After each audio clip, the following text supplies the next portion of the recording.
y'all, it's Kay from the Literary Apothecary and welcome back to my channel. Today we're doing a series review for the legacy of the Mercenary Kings Trilogy by Nick Martell. Y'all, I love this series so much.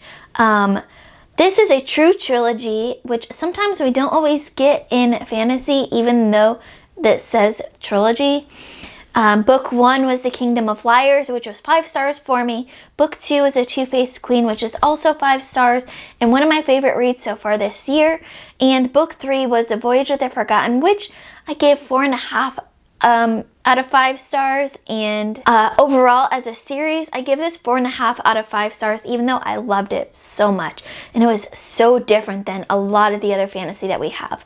So a spoiler-free summary, very quick, because I can't really talk a lot in detail without giving away spoilers on this, because so much of what made it so good was in those little details. But spoiler-free summary, this is a story of secrets, rebellion, and murder that are shattering the Hollows, where magic costs memory to use, and only the son of the king's despised traitor holds the truth.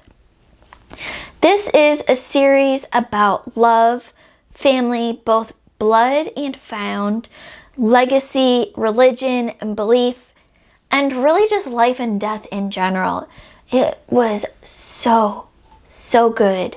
Kind of a dark fantasy with, like the summary says, magic-based system that uses memory.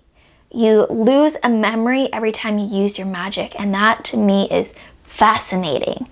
What I loved about this book, besides the magic system that was just so incredible, was that Nick Martell took themes from real life, the idea of honor and family, legacy, religion, you know, all of those things I just talked about, and plays with them in his fictionalized world. Not only puts them in this world, but plays with them and bends them to where you're questioning what is what at times. And another thing that I loved about this series is that you never knew who was the true villain and who was the hero, the real hero, and also what was real in quotation marks and what was not real in this series. You were constantly questioning what was going on in here, and I love that because it kept me on my toes and it kept me invested and interested in what was happening in these books. Now, why I gave this one 4.5 and not 5 stars? Book 3 for me just felt a little bit flat of the first 2 books. The first 2 books were just so good that it took a lot to hold up to it. They just completely blew me away. So then when I got to book 3 and it felt different than the first 2 books, I knew that it wouldn't be a full 5 star in comparison to the first 2 books. And that's one of the drawbacks, at least for me, in rating a series like this, especially binging a series, which I don't normally do, is my brain just automatically compares it to the previous books, and that's not always fair to do.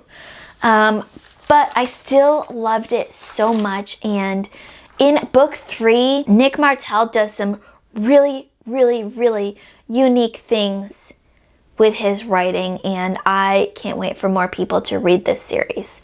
My favorite book in this series was book 2, The Two-Faced Queen. Just book 1 blew me away and made me an instant Nick Martell fan, but book 2, The Two-Faced Queen, basically told book 1, hold my beer and watch this. It took everything from book 1 and just made it even better. There were so many twists and turns that you never knew what to expect in this book, and the series in itself, really. It took the theme of who is a villain and a hero and turned it on its head. Book 1 introduced us to all these characters and kind of told us how we were supposed to feel about certain characters. And then we get to book 2 and it takes all of that and turns it on its head. Whereas in like book 3, you kind of have to figure it out on your own, really. I binged the last 50% of book 2 in about 24 hours. and it gave me all of the emotions. I was happy, I was sad, I was laughing, I was shocked, I was scared for our characters. All the emotions you want to feel in one book. It was so, so good. My favorite characters in the series were Dawn, Gwen, especially as we progressed through the series, and Serena. We saw so many different sides of Serena, and I loved every single one of them. So you might be wondering, should I read the Legacy of the Mercenary Kings Trilogy?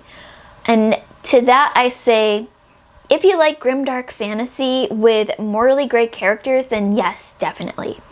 If you like unique magic that comes with a price, definitely. And I think it's just totally worth it for any fantasy fan, but especially dark fantasy, because especially with the things that Nick Martell does in book 3 that are so unique, I've never seen these done before, it's totally worth the read. So I hope you all will go pick up the Legacy of the Mercenary Kings Trilogy today, and let me know in the comments below or on the Discord what y'all thought of this series. But y'all, so good. So overall, as a series, 4.5 out of 5 stars, but totally worth the read, and I can't wait to reread this series again.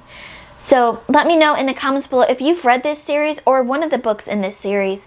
Let me know what you thought of it. Let me know when you're going to be picking up this series, because y'all need to read this series. As always, my Patreon and my Discord information will be in the description below. This series actually started as a Patreon pick, so if you want to pick books for me, come join the Patreon and pick a book for me when your name is spun on the wheel. Keep reading, and I love y'all to the moon and back. Bye.